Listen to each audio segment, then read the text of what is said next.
All right, looks like we are live. Welcome to Standing for Truth. I want to thank everybody for being here for tonight's epic debate. I have Dr. Kent Hovind and Wade, who goes by Wade the Wizard on YouTube, here with me to debate the important topic, is there reasonable evidence for evolution? Everybody's favorite debate topic. Gentlemen, Dr. Dino, Wade the Wizard, thank you so much for being here for tonight's debate. Thank you for having us. Yeah, I can't believe it's finally actually happening. I'm ready. It's here. It's here. The much anticipated debate. We've already got a great chat. And tonight, as always, we are going to be having a professional, a formal debate. We're going to have introductions in a second from the debaters, Wade and Kent. We're going to have 12-minute opening statements, equally timed, uninterrupted rebuttals of about 8 minutes. Then we're going to have a free-flowing, a cordial discussion portion where the debaters are asking each other questions pertaining to the debate topic. Then we're going to have a 5-minute closing statement, and then this is where we get you guys in the audience involved. We're going to have an audience Q&A, so please make sure you're tagging me with your questions at Standing for Truth. That way I don't miss them. You guys could probably see in the upcoming live stream section, we have a ton of debates for you over the next couple of months, including a ton of debates on this topic, evolution. We've had a lot of requests for the evolution challenge debate for Dr. Dino. So please, if you're not yet subscribed, make sure you hit that subscribe button and share around this content as the truth. and critical thinking is important. So Wade, why don't we start with you? First time on this channel, first time debating on this platform. How you been? What's going on? And a little bit about yourself.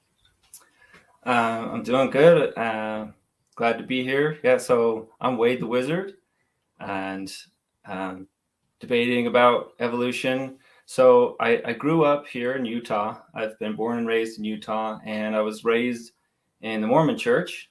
I grew up believing that God existed and that he created everything. I studied the Bible. I studied the Book of Mormon. I was baptized, and I served a mission in Bulgaria for 2 years. And there seems to be a lag. Am I coming through?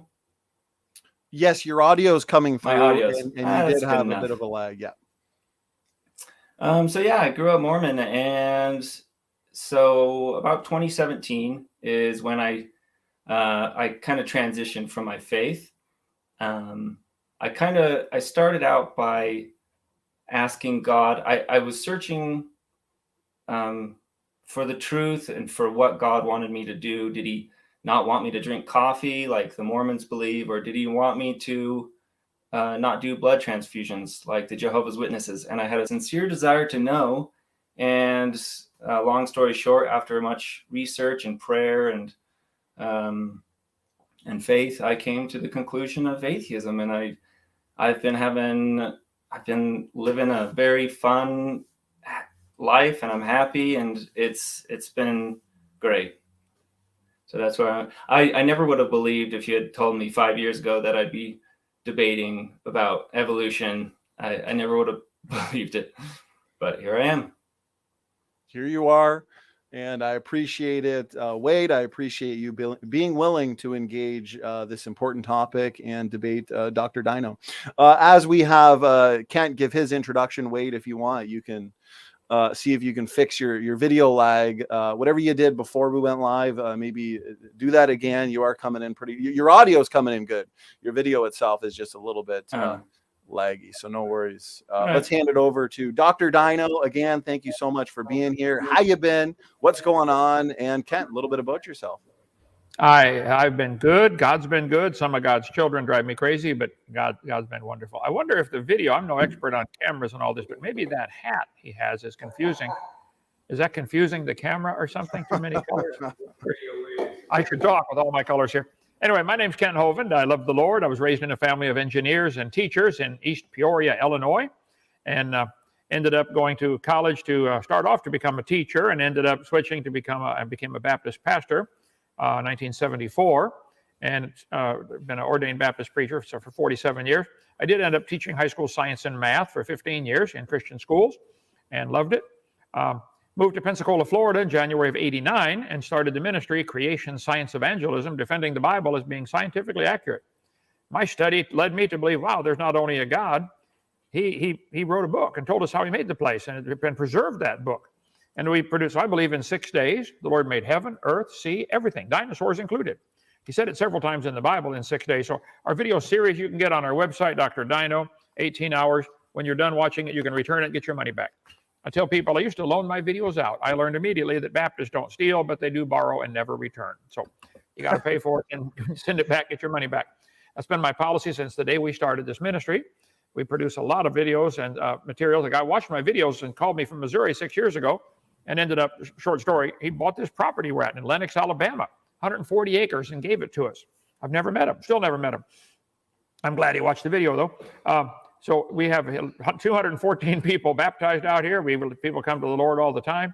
We just want to please God with everything we do. So we believe the Bible is true. Jesus said the creation of Adam was the beginning. I believe that. And we're going to talk about tonight. I think there's zero evidence for this evolution theory. None. There's no scientific evidence of any animal ever producing offspring other than its same kind. It just doesn't happen. It's pure imagination. I'm curious to see what Wade's got. Bring it on. Go ahead.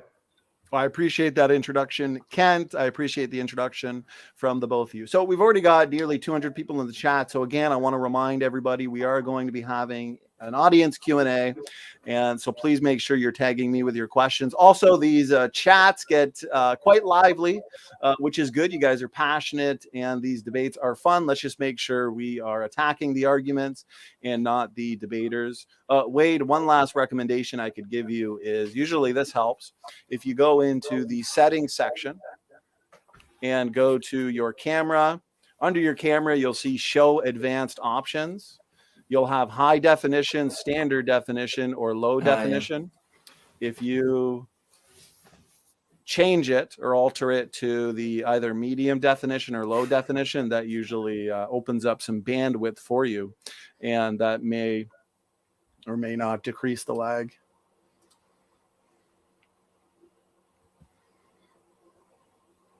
And as you're doing that, I'll announce logical, plausible, probables in the chat, advertising the epic after show that starts right after this debate ends. He says, come share your thoughts. And there is the link, guys. So please make sure to check that out. Okay, Wade, we're going to hand it over to you for your 12-minute opening statement there, my man. And if you need to share screen, please do so. And I can get it up for everybody to see your slides. Yeah, I'm trying to switch the camera, but I don't know. There's a lot of lag. As long as you can hear me, and if my presentation comes through, I think we'll try and pick up from there, you know? All right, no worries. No worries. All right, let's see. Camera.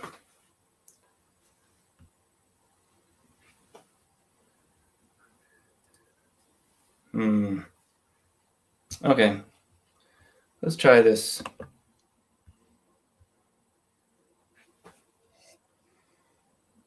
Did you try the reduction in resolution? My whole computer's lagging. I don't know what the issue is. Okay. Are you in a different spot using the internet than? I am, but I have I have Google Fiber and I have the router right down here. So okay. That's what I did the first time. I mean, I could try and run upstairs, but no worries. And you've got your Ether, like you have a cable plugged in directly, or you're just using Wi-Fi? It's just Wi-Fi. Okay. And it's lagging for you to get up the PowerPoint, you're saying? I mean, yeah, everything. It's not just my video. It's like when I try and click on other stuff. Like I tried clicking share screen. Let's see if this pops up.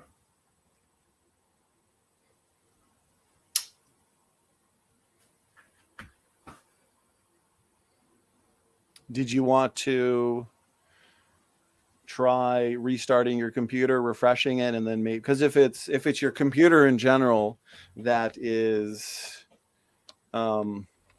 laggy and not just your camera, it may need a solid refresh. Yeah, I suppose we could try that. I could try and run upstairs. Let me try and run upstairs for a second.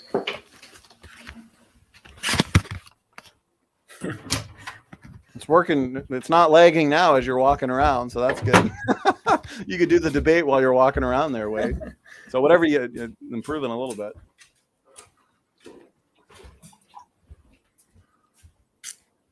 Excuse me. I got my dogs here. I'll just find a place. Oops. All right. We might have a little bit more distraction, but this is what we do. We improvise and we go with it. Work some of that wizard magic. Yeah. Pull out some of those wizard tricks. All right. How's that? Looks better. Looks better for now. A little bit better. All right. Let's jump into this. Let's see. Share my screen. Yeah, once I see it pop up, we'll get it up on screen. Here we go. And it's working. So I think we're good, Wade. Your PowerPoint is up. And whenever you're ready. Okay, The long-awaited Wade the Wizard. All right, so is evolution a reasonable scientific theory? Is it reasonable to say that snails and humans and trees are all related? No, of course not. That is such an unreasonable idea. However, some other unreasonable truths, I think it's unreasonable to say that Earth is 3.1 million miles closer to the sun in winter. That's 392 Earth diameters closer to the sun in winter. The human body is composed of 30 trillion cells and 39 trillion bacteria cells. So we are literally more bacteria than human. The atom is so small that we can fit 1 million atoms in the width of a human hair. And not only has science discovered that atoms exist, we know the very complex variety of different kinds of atoms and how they interact with each other. Russia and Pluto have the same surface area. And one more here for you. So 1 teaspoon of a neutron star weighs the same as the pyramids of Giza. Oh, wait a second. Oh, that's right. 90 pyramids of Giza, 1 teaspoon of a neutron star. It's unreasonable, but they're true because science has the evidence for it. So just to say that something is unreasonable doesn't necessarily mean it is true or false, as Dr. Dino likes to assume.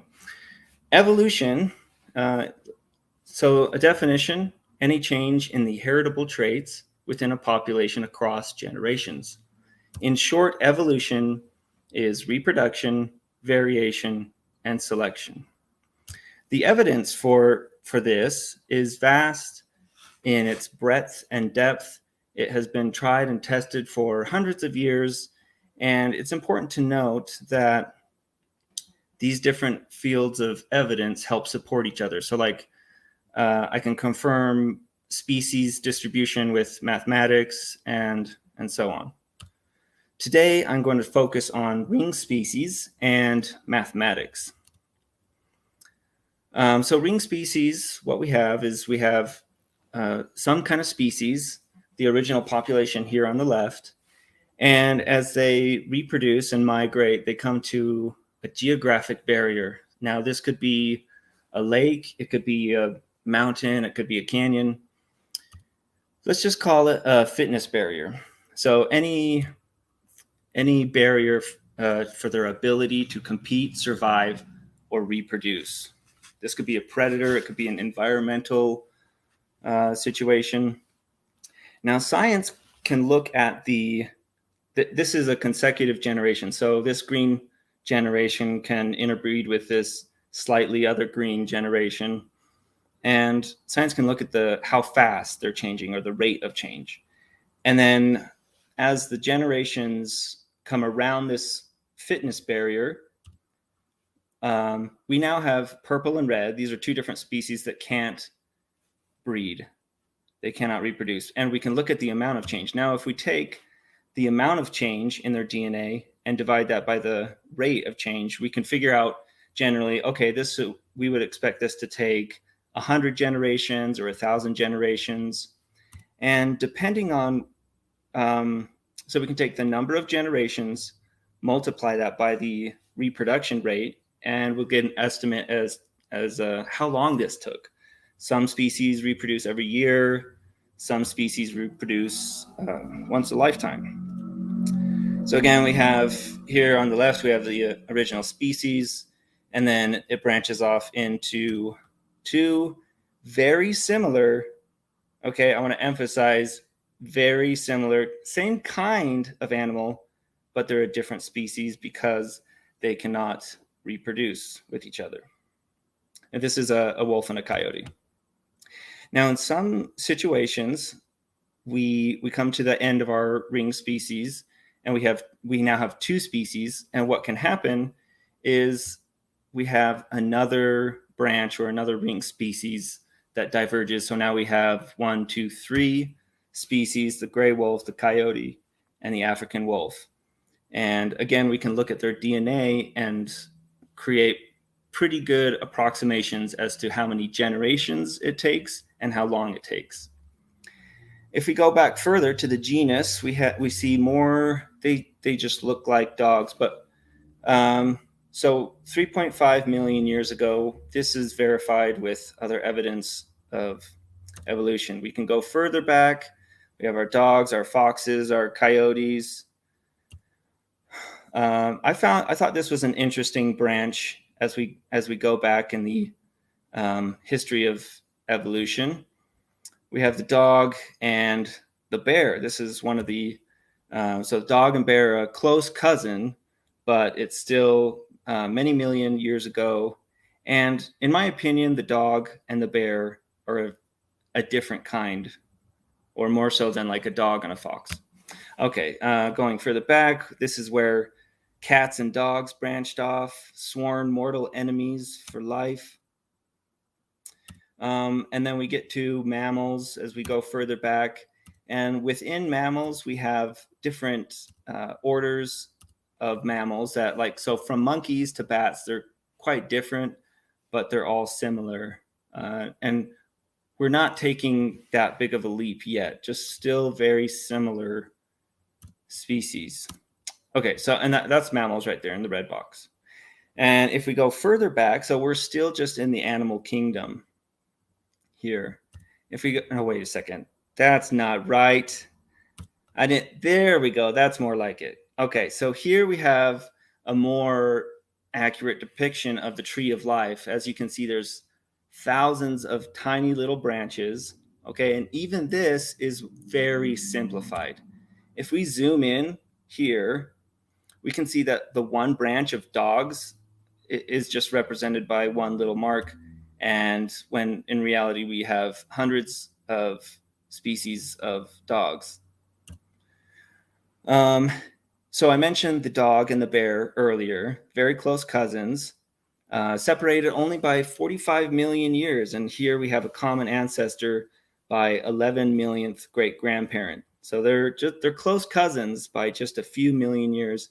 And how do we know this? How can we determine this length of time and this relationship? Because of the evidence and the data. We have DNA and anatomy and biology and biogeography and fossils and mathematics, and it's falsifiable and repeatable and testable. Dr. Dino likes to create a misleading question and say the dog, the wolf, and the banana, they're saying like the banana is not related. Well, if we look at our tree of life, they're separated by, my thing is covering, but 2.9 billion cousins. Okay, so, and this is, a very, very long time ago. How am I doing on time? I guess I can't. Maybe you're muted. Anyway, we'll talk about math. I hope you still can hear me. So in mathematics is fundamental to physics and all of science. What we can do is we can take a few data points and we can make predictions and test those. Yes. I was on mute. I apologize. You have exactly 3 minutes and 37 seconds. You're doing good. Perfect. Actually, and wait, I've got your timer paused. I think we figured out the issue because the green screen swap that you were using, that takes a lot of bandwidth and RAM. No, that wasn't a green screen, but. Oh, no. Okay. Well, I guess whatever that was, the second it stopped or you moved away, everything's been smooth since. Yeah. So. Okay. Well, you're good to go. Go ahead. Yeah, we'll talk about math. All right. So, very important to all of science, and we can make predictions. So, an astronomer, for example, can observe a comet in a location and a time, and then observe it in another location and a time. So we have the two data points, and with that little bit of information, we can determine the velocity, the direction, the orbit. We know a lot of great things about this comet, and we can have a whole discussion about the velocity, but what started it? As maybe a collision or an explosion, or maybe God did it. I don't know. But today we're talking about what we can actually see. So 2021, there was 7,401 frogs. And within the last decade, we had 2 new frogs, the polka dot tree frog and the Robin Moore's night frog. And I just got to say, I think this guy is the cutest little frog I've ever seen. So in a past debate, I'm sure you remember, Dr. Dino, this was with conspiracy cats, and he tried to explain how speciation was impossible with Noah's Ark narrative. And you correctly actually asserted that it was an exponential growth rate. All right, so I took an exponential growth rate here for population growth, tweaked it a little for evolution. So our total population currently of frogs, this is 7,400 species. The starting population is one kind of frog on the ark, our growth rate, and this happened 4,400 years ago. So we plug it in and look at this beautiful graph. It's nice, smooth curve, and it seems plausible. Okay, but then what happens is when we extrapolate this data, you can see on the right, this red mark, when we extrapolate that data, we would expect to see hundreds of species every year, but in reality, we see a couple new frogs every decade or so. And so the problem is with faith is they often start with the conclusion that God made everything in 6 days about 6,000 years ago, and then they have to doctor the data to make it fit their narrative. And I think that's, yeah, that'll be it for my time. You can stop sharing. All right, I appreciate that, Wade. With a minute to spare. So that was about between 11 and 12 minutes. So I appreciate it. And Kent, we're going to hand it over to you whenever you're ready. You have the floor for 12 minutes. It looks like you're muted, Dr. Dino, but if you can unmute yourself.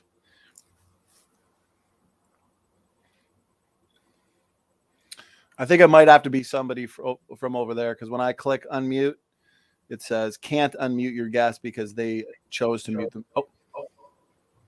Okay, good to go. Well, thank you. Good to be here with you. As I said, my name's Kent Hovind. I taught science. I love science.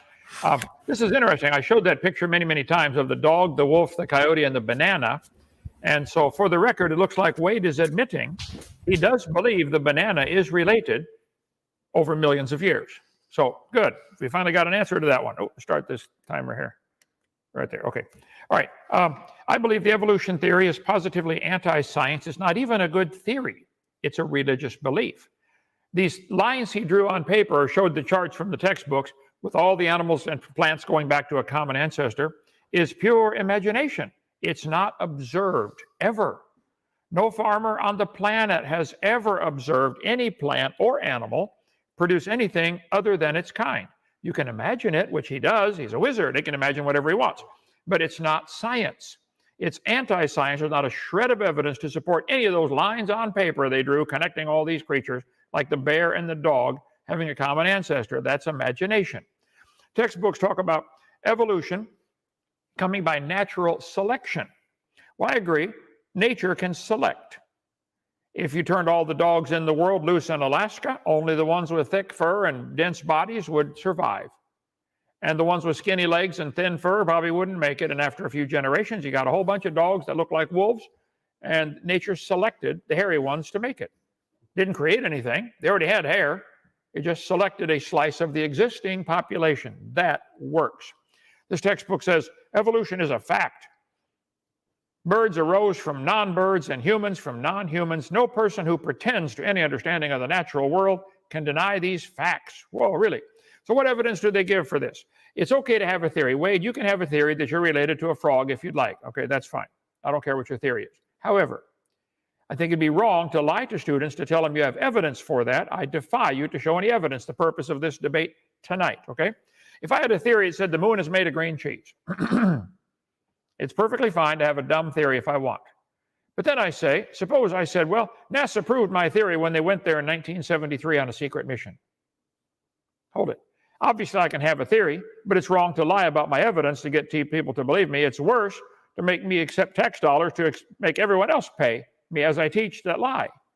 That's not common sense. I don't care if people believe in evolution. It doesn't bother me. It bothers me they want all of us to force that down the throats of all the kids. Natural selection. Natural selection works.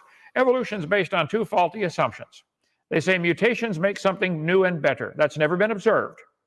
Show me a beneficial mutation that catches on and takes over the population. Wait, I don't know if you understand this or not, but if evolution is true and one animal evolves a little better than the rest of that same kind, all the rest of them have to die, or else that new improved gene code gets blended back into the generation and swamped and lost. Evolution is a religion of death.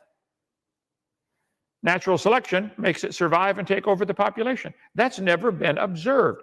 Science is things we can observe, study, test, and demonstrate. That is not observable.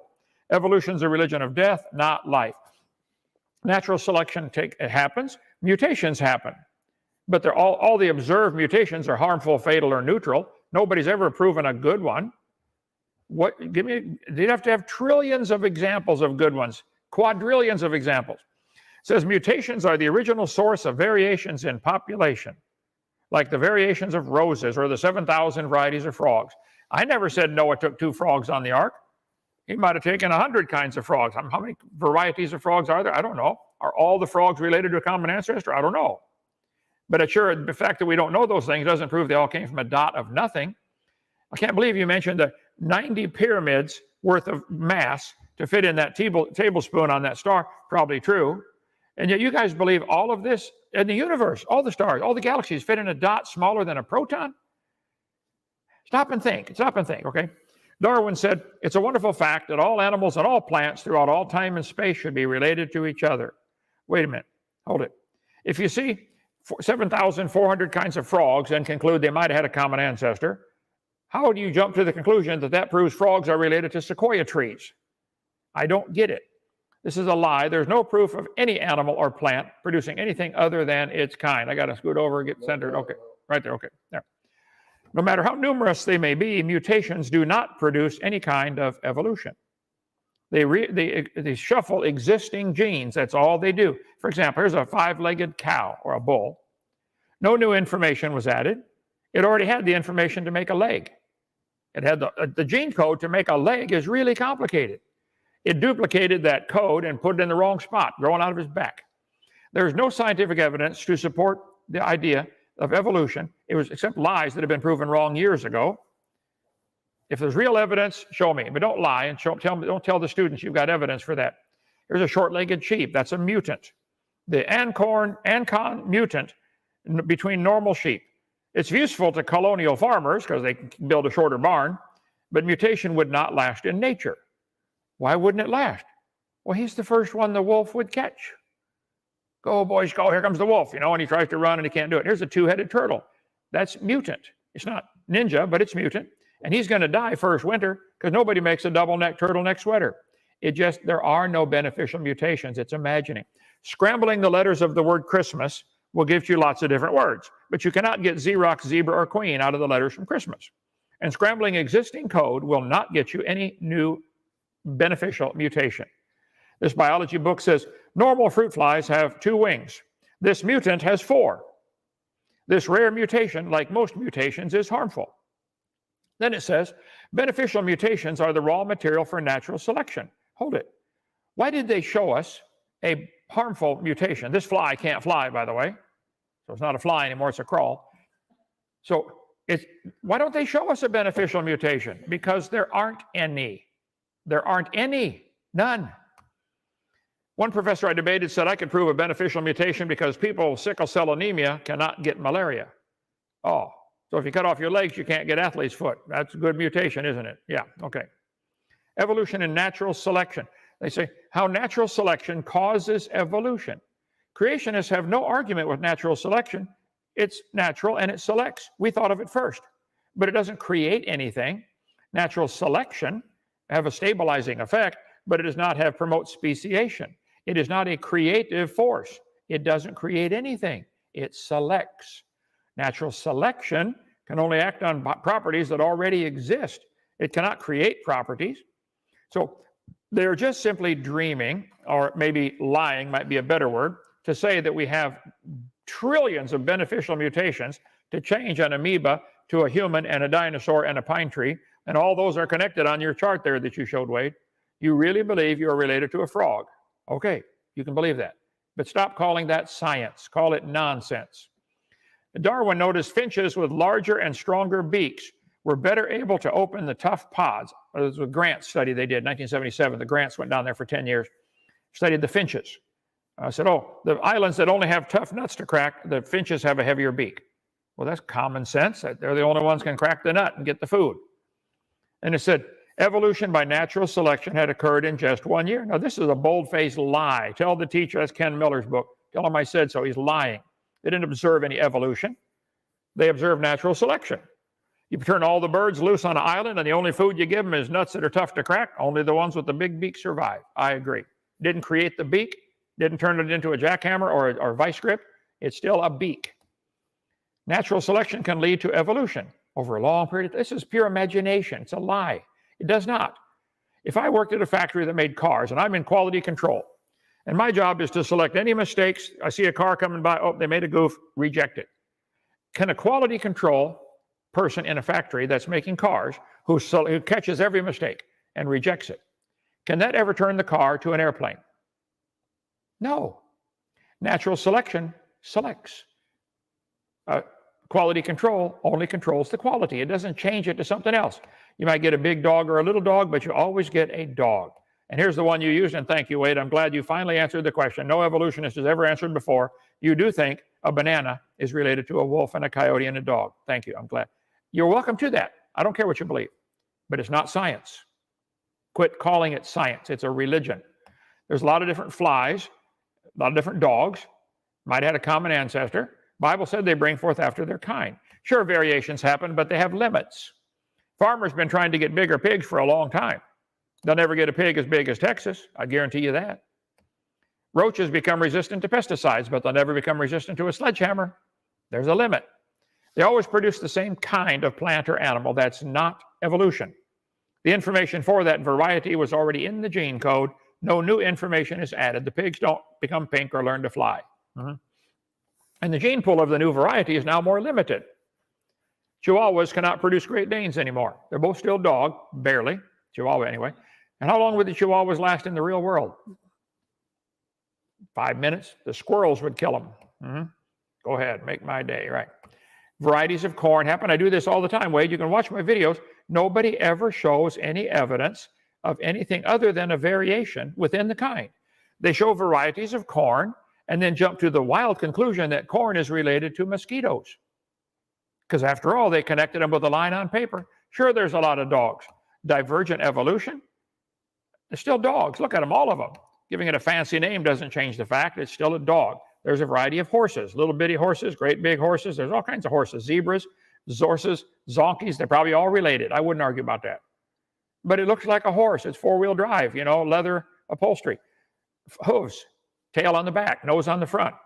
It's still a horse. Okay, we're running around out of time here. There's a variety of chickens. We got, 50 varieties of chickens now here at our farm. 50 different kinds. They might have had a common ancestor called a chicken. The peppered moth. I've got stuff on everything, and you're welcome to watch my video. Try to debunk it. I stand by what I said at the beginning. Nobody has ever seen, no farmer in the history of the world has ever seen what the evolutionists claim by putting those lines on paper. You never see a cow produce a non-cow, a dog produce a non-dog, a frog produce a non-frog. Never. But Wade, you believe you're related to that frog, don't you? Go ahead. All right, I appreciate that, Kent.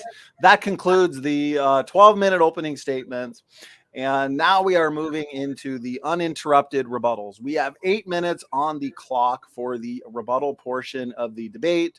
Wade, before I hand it over to you, I just want to let everybody know in the chat, I am all caught up on questions. We've got a ton of great questions so far, so I appreciate it. And keep tagging me at Standing for Truth. That way I won't miss it. So, Wade, we're going to hand it over to you. And you have 8 minutes for your rebuttal. Whenever you're ready, go ahead. All right. Oh, I hear Dr. Dino's timer there. Actually, no, that was your timer. You're done. So we're gonna hand it back. No, I'm just kidding. Oh, Go ahead. yeah. Let me go ahead and start my stopwatch with my 8-minute rebuttal and see how much I can get to. All right, share screen. First, kind of started out saying like it's never been observed a new kind of animal become a new kind of animal. This is we have ring species here. This is Wikipedia. We have about 30 or so different examples of speciation. Okay, the next thing you talked about was it being a faith of sorts. Okay, let me jump to there. I want to talk about believe, because you say that I believe in evolution. So I would like to defend that claim. Often it kind of present you either believe X is false or believe X is true. And this is very black and white. It's not always the case. So in reality, we have a spectrum of faith that intersects with knowledge. I know 100% that there are no married bachelors, because that's by definition what a bachelor is.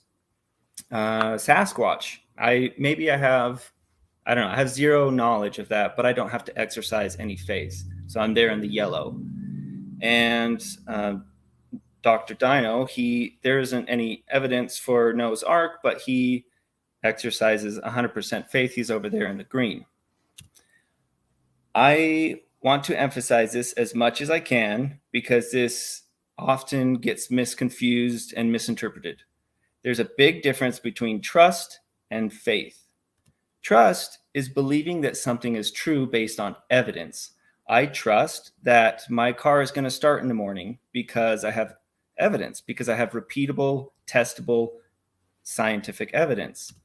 Faith is believing that something is true despite lacking evidence. Dr. Dino believes that God created everything 6,000 years ago, and there's no evidence for that. The next thing, so that's faith. Let's see, you talked about, let's see if I can jump there as quick as I can. You talked about teaching, we want it taught in the classroom. I would actually love to have creation taught in the classroom. However, I would have all of the different creation myths. Okay, so there's about 60 different creation myths from all around the world, different kinds of creation from chaos, emergence, creation out of nothing. We have creation myths from Africa and from North America, and let's see, Europe. There's just so many creation myths. Here's Genesis. Okay. So we would teach Genesis, and we'd also teach the Slavic creation myth. And I believe that if kids were to see all of these different creation myths, they would start to realize that they're kind of nonsensical, like these talking snakes and forbidden fruit. And okay. And I think it's interesting to point out that Dr. Dino rejects all these other creation myths, except for Genesis, because that one's true, right? So that was the classroom. You talked about abiogenesis, or the creation of life. I want to touch on that real quickly. We talked about math. Now, remember, so in this example of my comet, we can calculate and we can observe the velocity, direction, and orbit. I don't know what started the motion. Okay, I don't have any specific claim. So do I believe that life came from a rock? I don't know, but I can see speciation from one generation to the next. So yeah, the discussion is about evolution. Abiogenesis is irrelevant. Let's see. So next you talked about, you had like five-legged cows and the short-legged sheep, I wanted to emphasize once again, when we have speciation, I mean, this is a good example, but we have the wolf and the coyote. They're not like mutants. They're very similar. Now let me jump over to here. So I think the main issue is that evolution is just misunderstood. I am the youngest of 5 kids, so there's reproduction, and I the 5 kids, we look like my mom and dad. However, we don't look identical. Okay, it's variation. And so my oldest sister has 5 kids. My next sister has 4 kids. And my brother has 3 kids, 4 three kids. But I don't have any kids, and my other brother has no kids. So that's kind of a selection process where and it's simply like what helps their fitness or their ability to reproduce. I also wanted to mention, so there was as far as like God being a designer, right? You mentioned like a 5-legged cow, but it's actually kind of an interesting question. Like, if I was a designer, I would make, like, how cool would it be to have like a 6-legged cheetah or something, or like maybe a monkey with 8 eyeballs and 2 tails and wings, or like, that's a cool idea, isn't it? But no, they're all just like look at all these guys. They're like basically the same, 4-legged, 2 eyes, a nose, mouth. It's boring. Like, where's the creativity? Let's see. I've got 1 minute left. You talked about kinds. Maybe I can knock this out real quick. Maybe if you'll allow me just a few more seconds. So I want to talk about kinds producing kinds, and we have a car it's basically the same kind of car. But what Kent Hovind likes to do is he jumps from horse and buggy to the Ford Bronco to the Cybertruck. Like, whoa, how did we get there? But that's not really how it works. It's slow, incremental, small changes over hundreds of years. Okay, so it's more like this. With evolution, we don't go from like a fox or a wolf doesn't give birth to a hound, which in turn gives birth to a little teacup terrier. It's so cute. But in reality, it takes thousands of generations and it takes hundreds of years. And as far as genealogy of the dog, I think it's interesting because this is unnatural selection where we get to pick the traits. And so this kind of evolution can happen at a faster rate. And there's currently 7,000 different kinds of dogs. Let's see. So again, we have a big kind of car and we have a small kind of car. But if we trace back the innovation throughout history, we can see that they have a common design or a common ancestor, a thing with wheels that carries things. However, if we look at these different inventions, the rollerblades, the Segway, the vacuum, if we look at their innovation and their history, we can trace it back to a thing with wheels that carries things. But here we can see that, obviously, rollerblades is not a car, right? And that's the way it happens with evolution. So here we have the dog and the banana, which I know you just love so much, but they're both living organisms. They're both complex cell structures. Male and female reproduction require water. They have all these things in common. It's not that that much of a stretch of to think that they have a common ancestor which also shared these traits. And I believe that is, that'll be good enough for now. I appreciate you letting me go over time for a bit. No worries. Thank you, Wade, for that rebuttal. That was about 8 minutes, which is fine. We're easy going on the opening statements and rebuttals. What we'll do, though, is give Dr. Dino equal time. So, Dr. Dino, you have... Damien. Oops. Okay. You've got... Actually, no, I think that was about 9 minutes. So, Kent, you got about 9 minutes for your rebuttal whenever you're ready. All right. Well, thank you. Thank you. I think he proved my point by lining up all the cars. None of those cars changed to the other kind of car. Somebody designed the improvements in them, didn't they? They used a common design with 4 wheels. Anyway, yes, I'd love to take that one topic at a time. If Wade would like, he can pick his favorite. Let's see. It's never been observed. He showed a list of speciation. Well, they're still the same kind. A virus that's now resistant to something is still a virus. So there's been no examples of a new kind created. Take any one of those 30 you showed the list of. Let's talk about that just specifically.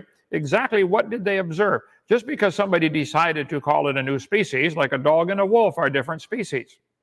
Canis lupus, Canis domesticus. They're still a dog. They look like a dog. They're still the dog kind, okay? So I'm sorry you did not show any. You said I have great faith about Noah's Ark and there's no evidence. First, I think there's plenty of evidence, but see, Wade, I'm not demanding everybody teach my creation story in the classroom. I don't have to prove my point. The purpose of this debate tonight, even the title of it is there reasonable evidence for evolution? I haven't seen any yet. I'd like to see what you got. And you mentioned the difference between trust, I understand. Where is the evidence? Nobody ever sees any animal produce anything other than the same kind. Creating what somebody decides to call a new species is not evidence. And you mentioned all the creation myths. Should we teach all 90 or 2,000 or whatever it is creation myths? Of course not. The bigger question you're missing totally, should we have public schools at all? If we're going to have a public school that all the kids are required to go to, then we shouldn't require any religion to be taught. Evolution should not be taught. Evolution is a religion. You're welcome to believe it, but it's not part of science. That's what I've said. Keep evolution out of the schools. It's got nothing to do with science. It's unnecessary. So you may believe in it all you want, but that's a creation myth itself. Evolution is. So why are we all required to teach your myth? If you want to teach them all, go ahead. I don't think it's practical. Better yet, in science class, teach science, which has nothing to do with evolution. You can learn every speck of anatomy that there is without talking about evolution at all. The kids could study for hours and hours and hours and learn the biceps and triceps and deltoid and flexors and extenders and carpals and metacarpals and phalanges and mandible and the temporomandibular joint and the frontalis muscle, and they can learn all that stuff. Nothing to do with evolution. Nothing. They could learn real science. They could learn the physics. They could learn earth science. Kids are different kinds of rocks. How old are they, teacher? Now, we're not going to talk about how old they are. There's different kinds of rocks. There's metamorphic and sedimentary and igneous. So they can learn all that. The evolution is unnecessary. So you use the false analogy that we can't teach all of the myths, therefore let's not teach creation myth. Well, then let's not teach evolution myth either. So I stand my ground on that one. Should we have public schools at all? So you said the wolf and the coyote are close. I agree. And therefore you jump to the conclusion that a banana is related? Wait, wake up, son, okay? And you mentioned about why so many animals like cheetah, why don't they have 6 legs or more legs, as if they could run fast. I think the cheetah does fine with 4, but there are quite a few animals with more legs. Can a centipede run faster than a cheetah? Can an octopus got 8 legs? Can he run faster than a cheetah?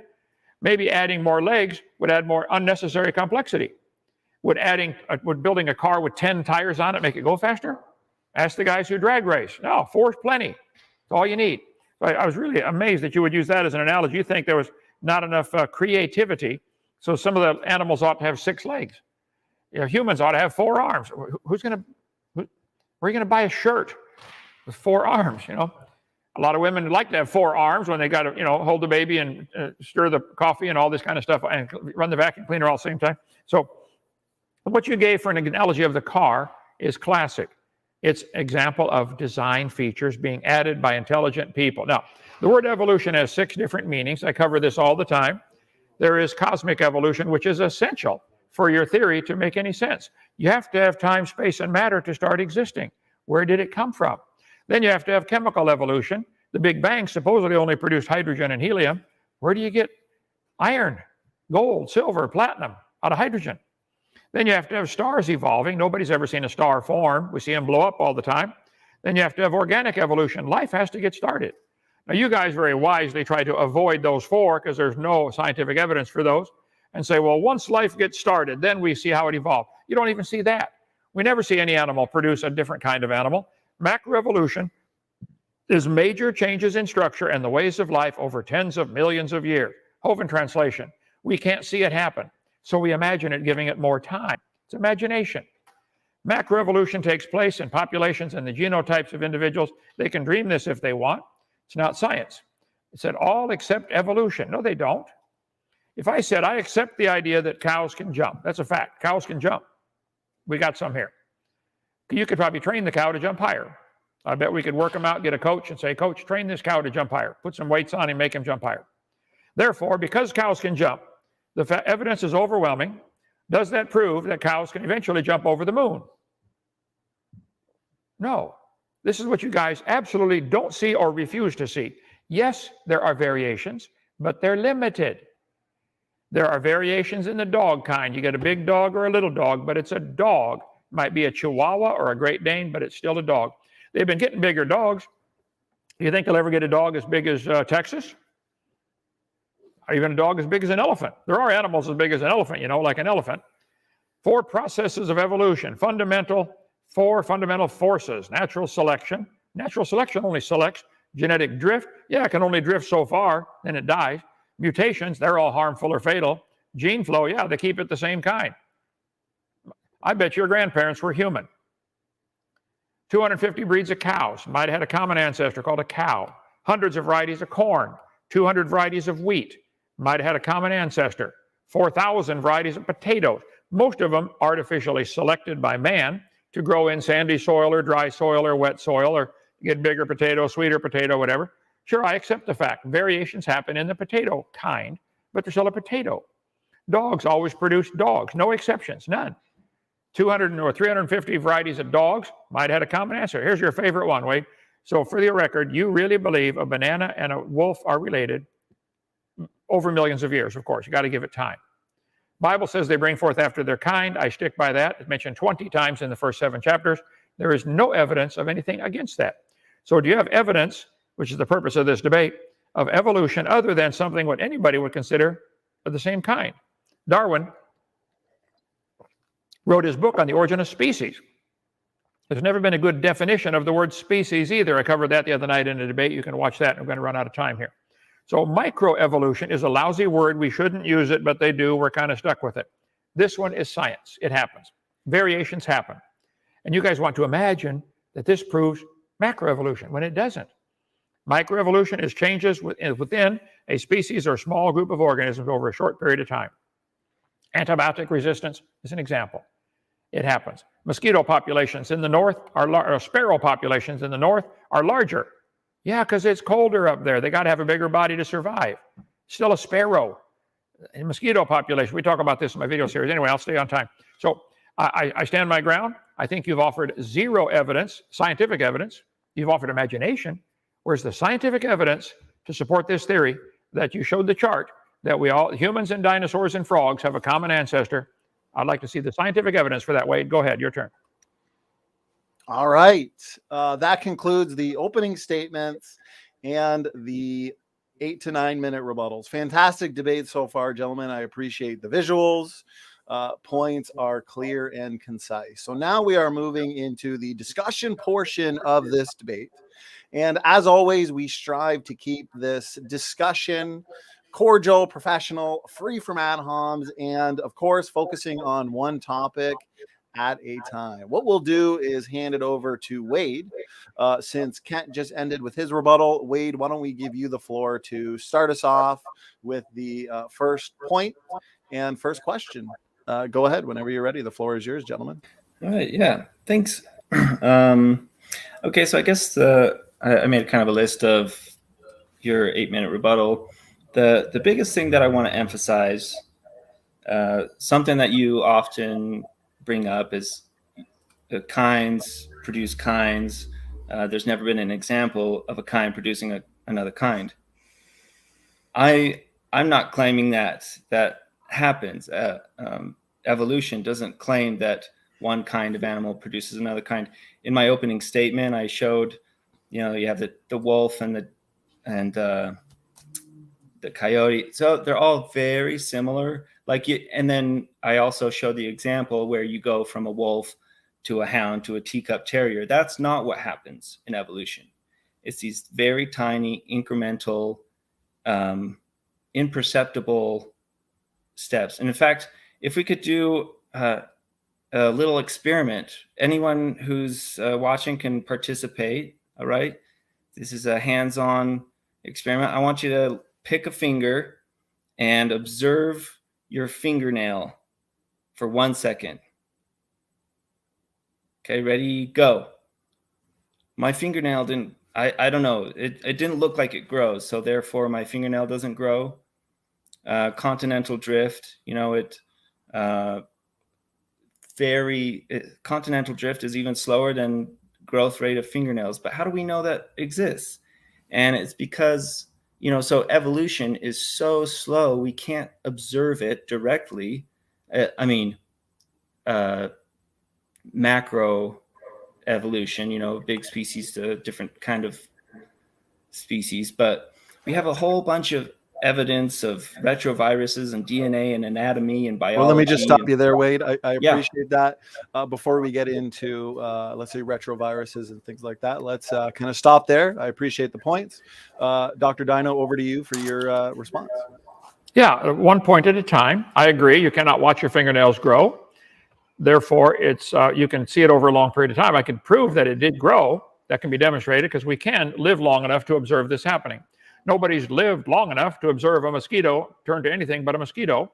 Nobody's lived long enough to observe a amoeba produce anything other than an amoeba. So what you have is a vivid imagination. You can believe that all you want. See, the word science, Wade, comes from the word seer, which is Latin, which means to know. What do we know? We know frogs produce frogs. We can observe that. Every farmer on the planet knows cows produce cows. That's observable. Evolution is not observable. It's not part of science. That's what I've said all along. You're welcome to believe it. Here's the chart I was looking for. Slide number 1367. Okay, Alt-DV 1367. Do you believe this chart shows the reality of life, that humans and dinosaurs and whales are related to a common ancestor, which was an amoeba? Do you believe humans and let's see, pick one on here. Humans and squid are related to a common ancestor? And if so, where's the scientific evidence for that? Saying we can't see it because it happens too slow, that's not evidence. I can observe after a week or two, my fingernail has grown. I can observe that. Has anybody ever observed an amoeba produce a non-amoeba? Where's the evidence, Wade?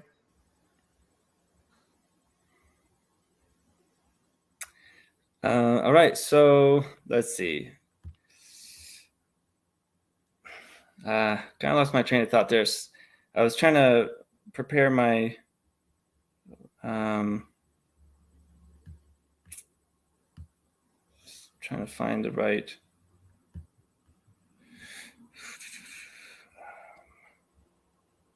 Are you looking for a slide, Wade, or did you want to maybe start off by answering Kent's question on the tree of life? Or, however you want to proceed, go ahead. Well, I guess maybe it'll be better if we just kind of. Well, I guess that's what I was trying to think of. Maybe I'll share my screen for just a second.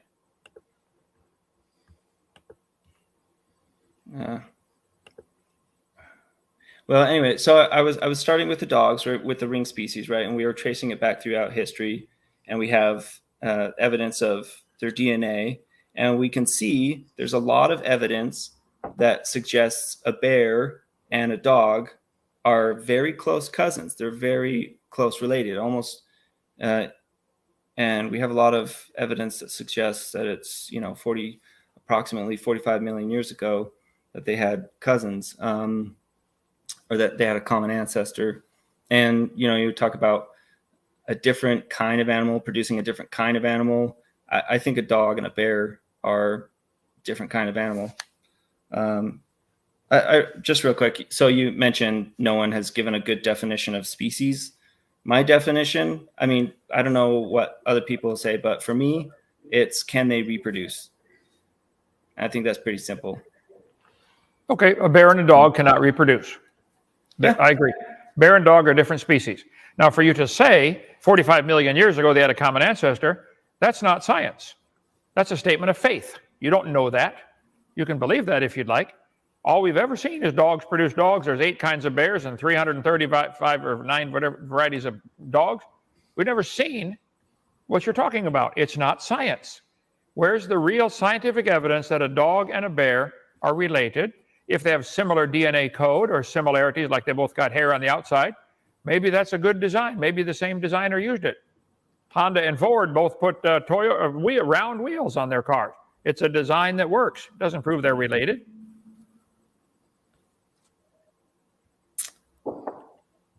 So I want the purposes for you to show scientific evidence. You said a dog and a bear are related.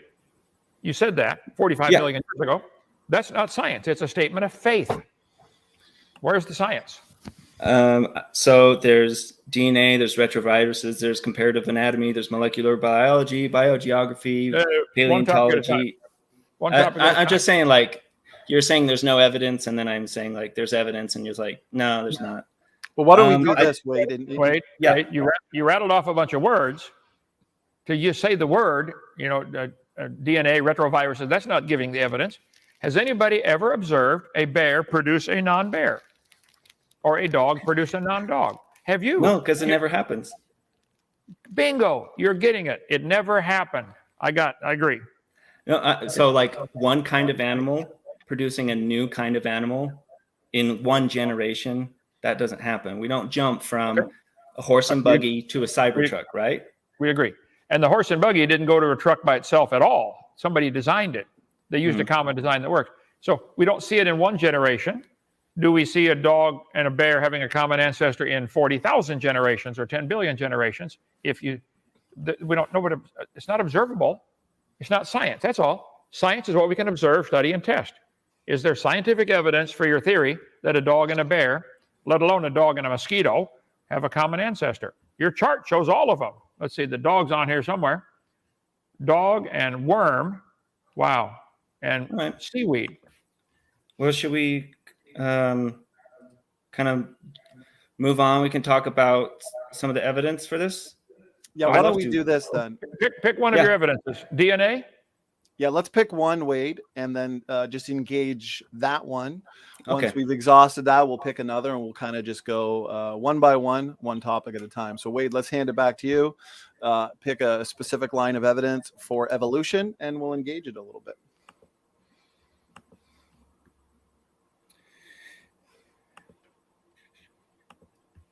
I prepared this slide, so I'm going to bring it up real quick. So, this was something that you see it. Yeah. Yes. So, endogenous retroviruses was something really interesting that I didn't know about before this, preparing for this debate that I studied, and it's kind of difficult to understand. So I going to explain it with an analogy. There's this book called Remembrance of Things Past by Marcel Proust, and it is 9,609,000 characters long, including spaces. Really big book. So let's say I take this book, I open up to a random page, and I highlight a random letter or space, okay? And Dr. Dino takes the same book, a copy of the book, opens up to a random page and highlights a letter. The probability that we highlighted the same letter is about 1 in 10 million. Very improbable, okay? But if I take that book, highlight a letter, and then I photocopy it, then the chance of that letter is 100%, right? So if we look at shared endogenous retroviruses, it's a virus that inserts itself into it basically takes a highlighter and marks a specific location in the DNA. If we compare an orangutan and a chimpanzee, the probability that they have just one endogenous retrovirus is 1 in 10 million, right? However, if we look at mama chimp and a baby chimp, which is a photocopy, right? the chance is 100% that it's going to be in the same place. Now, if we look at humans and chimpanzees, there are 205 recorded, measured, observable endogenous retroviruses shared between these two species. So the probability that we had this many endogenous retroviruses shared in common, if we were separate, I mean, if we didn't have a common ancestor, it's 1 in 5.88 times 10 to the 1,418. So in my opinion, that is undeniable evidence that chimpanzees and humans have a common ancestor. All right, I appreciate that, Wade. We'll make sure to hand it to Kent for equal time. Shared endogenous retroviruses between humans and chimpanzees. We can engage that a little bit if you'd like. Dr. Dino, over to you. Take your time. Sure. Well, let's assume that what he said was true, that the chimps and humans have these similar retroviruses. Okay, I have to check that out. Even if it's true, is that the only possible way to look at it? Is common ancestor? Are there any other ways to look at it? My dad was real good at teaching us boys when something was wrong. There's find 10 or 15 different ways to look at it. The grass is too long, the lawnmower's broke. Okay, what do? Buy a new lawnmower, get a goat, forget it. Mom doesn't like the grass. Well, let's move, get a new house. There's 20 ways to solve this. Besides, you're focused on one. You see the only way to explain this is got to have a common ancestor. Well, maybe they both went through the same trauma, like a flood that did something. Maybe they both had the same trauma in their life, in their history. Maybe they have the same designer. Maybe there's something about that retrovirus that we don't understand yet. A lot of things they thought were unnecessary turned out to be, wow, you need that. For years, they thought the tailbone was vestigial. You don't need it. Well, yeah, you do. Take your tailbone out. You won't have any more babies, probably. There's all kinds of things. The tailbone is an anchor point, 9 different muscles attached to the tailbone. For years, they thought the appendix was vestigial and the tonsils and adenoids. I had mine taken out as a baby or kid. They just random take them out. But now they know the purpose of them. So maybe they just don't simply know the purpose yet. But you're stuck on, has to be evidence for evolution. I'd say there's many other ways to look at it. There's articles on this topic on Answers in Genesis website about the retroviruses, about them not being evidence for evolution. I would point out Microsoft PowerPoint and Microsoft Word each have, how many lines of code would you guess, Steve, in those lines? Millions of lines of code. I would be willing to bet millions of the lines of code are identical. I bet Microsoft Word and Microsoft PowerPoint use the same spell check. Oh, so what does that prove? That they both came from Morse code? No, the same guys are writing the code. I think what you showed with your retrovirus is the same guy wrote the code. And if you pick letters from a book and I pick letters from a book, I'd be willing to bet they're all English. I bet if we both went through that book and picked letters, nobody'd get Chinese. And I bet the author wrote that whole big book. And sure, he's going to use common phrases over and over. I use the phrase, I bet, many times. You probably have little pet phrases you use from time to time because it's still you talking. You can go back and look at my videos from 20 years ago and see some of the same mannerisms, some of the same. I still have to adjust my back that I broke, years ago. Still hurts all the time. So yeah, it's me. I haven't changed. So I think you haven't proven that that's evidence for evolution. I rest my case. Go ahead. Next one. Go ahead, Wade.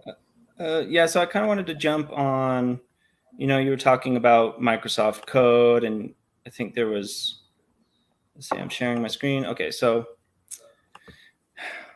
like Microsoft Code, often Dr. Dino will take some kind of inorganic design, like a book or a code, and make the analogy that it's comparable to organic life. So let's take something that's designed like a watch, and we discard it on the side of a path. And then we take something that's organic, this apple core, and we discard it on the side of the path. Now, if we fast forward 10 years, let's say, the watch gets more rusty and it starts to break down, while the apple has, with only the inputs of the sun, water, it has reproduced and it has created this apple tree. If we fast forward even more, 100 years, this tree has produced more offspring with variation, and perhaps there might be some natural selection. Birds will like a certain type of apple more than another and spread their seeds. If we fast forward 1,000,000 years, we would expect to see, and this is what the evidence suggests, is we would see a completely different landscape with different kinds of trees. Well, what about the watch? The watch has deteriorated. So the main point that I want to make is that it's not a fair comparison to talk about organic life that reproduces naturally and inorganic design like cars. Okay, fair enough. Yeah, that's all I want. Yep. You realize the apple contained some seeds that contain a code that is just the code in one apple seed is more complex than the entire Microsoft corporation. All the codes they've ever written, all the codes in the history of man. How many code lines have been written, Steve, in the history since we've been doing this codes? Billions. One seed in that apple has a more complex code than all of the computers in the world. And you think that seed happened by chance. I don't understand how you can't see how dumb that is. That seed had to be designed. The seed did the job. Sure, the apple seed could produce an apple tree, which could produce an orchard, which could take over the landscape. You are correct. But your logic behind what that means is totally wrong. That's evidence of a grand designer. I don't mind bowing the knee and say, wow, God, you're amazing. You can look at a single cell off of your body under a microscope and realize one cell in your body is more complicated than the space shuttle. Why can't you praise the Creator for being so smart? Why would you give credit for that to a dumb religion called evolution? I don't understand you guys. All right. Yeah. So on that topic, I wanted to mention something that, well, I guess first, you say common design means common designer. I see common biology. I think common ancestor. And, so I support my reasoning with evidence that I've discussed, like endogenous retroviruses. But anyway, earlier in your 8-minute rebuttal, you mentioned the burden of proof. The burden of proof is on me to support evolution. But this is something that you often misunderstand. And I've seen your other debates, and you misunderstand the burden of proof is the responsibility of an individual or party to prove that an assertion or claim they have made. So Dr. Dino claims that God created everything 6,000 years ago. And so far, you haven't produced any evidence of a God, or that he created everything, or that he did it 6,000 years ago. And I'd kind of like to discuss some of your evidence for those claims, because that is your burden of proof. Well, if I was asking everybody to pay for that to be taught in the schools, you would be right. I'm allowed to believe anything I want. Dr. Dino, that's not what the burden of proof is. You realize anybody who makes a claim, sure. If I claim that all swans are white. Did you read the title for the debate tonight? Where's the evidence for evolution? Not the evidence for the Bible, not the evidence for the flood. Can you imagine having a debate where with you? I'll be glad to debate that with you, but the purpose of the debate tonight is for you to offer evidence for your theory. Not to you're trying to switch the burden of proof to me. I'm not asking mine to be taught. I can believe whatever I want. There's churches all over the country. There's some strange religions out there. Evolution is the strangest of them all. But you want to think and claim it is science. It's not. It's a religious belief. And you're welcome to it. You're welcome to believe in evolution. I don't mind. But I do resent you making everybody pay for that to be taught to all the kids like it's part of science. It's not part of science. I never said my belief that God made the world is part of science. I think the scientific evidence would lean that way, but I can't prove that. So I wouldn't say that's science is what we observe. all we observe is apples produce apples. But you believe apples and frogs are related. That's not observable. Yeah. So again, I would absolutely advocate for teaching creationism in schools. So you can dismiss that claim. But I just think it's interesting. So in typical debates, there's two sides of the argument. My side is evolution is true. That's my claim. And I have a burden of proof with my evidence. And the other side of the argument is creation is false. That's your claim. And so I would like to see you support your claim with evidence, like a typical debate that has two sides of an argument, not just one-sided argument. The two sides of this argument are, is there evidence for evolution? Is there no evidence for evolution? Creation has nothing to do with this. You're supposed to prove there's evidence that the frog and the mosquito have a common ancestor, like the charts show. You haven't shown that. You've said, oh, over 45 million years, maybe the bear and the dog had we don't see 45 million years. It's not observable. So I will take the position, there is no evidence for this tree of life. No observable scientific evidence. Now, you can believe that if you like. People say, well, we got majority opinion. Before 1850, all the majority of scientists believed in creation. So therefore, it was true. The fact that a majority believes something now, is it the truth change because a majority chose to believe something? No. You can't go by majority opinion in anything. So you didn't bring that up, but some people do say, majority. Right, majority. Yeah. So that is one point that I was hoping to be brought up, and I would really like to emphasize. Often it says or I think it's very misleading when people say, 98% of scientists agree that evolution or something like that. It makes it sound like, it's just their opinion. They think like 98% people think that evolution.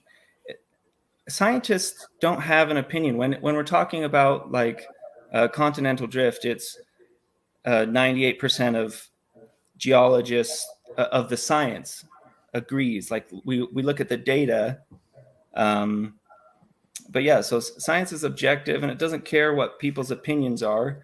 I personally have trust that the evidence and the science that backs up evolution is true because science is repeatable and testable, and we have the evidence there for it. So, well, if it's repeatable and testable, get an amoeba to turn to something other than an amoeba. The chart shows they all came from an amoeba. Amoeba's single-celled creature. Where are the two-celled creatures on this planet? Amoeba have a very short lifetime. I mean, they grow up, get married, and have kids in 45, 50 minutes. You ought to be able to get billions of generations in one observable human lifetime. They've tried for years in the laboratory to get bacteria to do anything besides produce bacteria. They won't do it. So that's not science, it's a belief.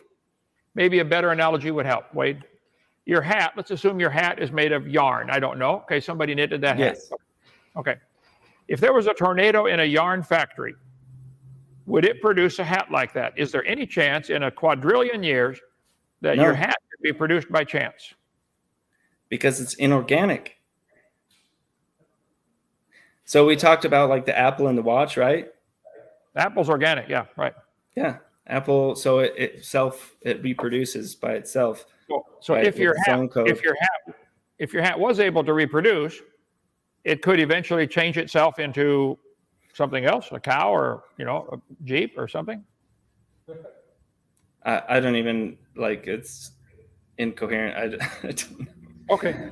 Well, my point is, we don't observe any plant or animal or amoeba produce other than its kind. It's still an amoeba. You have a chart in your textbook, and you showed some charts on your presentation that all life forms came from a single-celled creature, like an amoeba or a bacteria. Okay, where's the evidence? There isn't any. I wish you guys would quit calling it science. Okay, so again, we were talking about mathematics and interpolation and extrapolation. I talked about the astronomer who observes, just for a short moment, observes a comet in orbit. We don't see we don't observe the whole orbit. We don't have to see the whole process. But we can make an amazing prediction. And that's what science does in some cases. We look at these different species and we say, we should predict that if we look in the past, we would expect to find a certain kind of animal.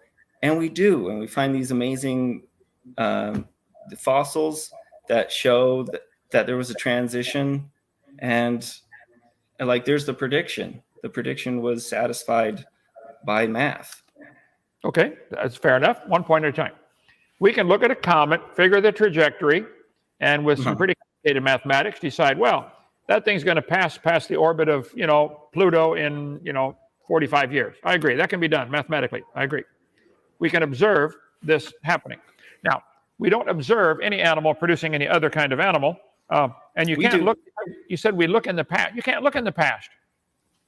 You can, and fossils, explain how any fossil is capable of doing something that no animal today can do. I've said many times, if you find fossils, all you really know is it died. You couldn't prove it at any kids. Why did that bone get the magical power to produce something other than its kind when no animal today can? Get a laboratory, start raising amoeba. You got a short generation time. In your lifetime, you could probably watch 20, 30, 50,000 generations of amoeba. I'd be willing to bet you $20 and I'll buy you a new hat that it would still be an amoeba, without exception.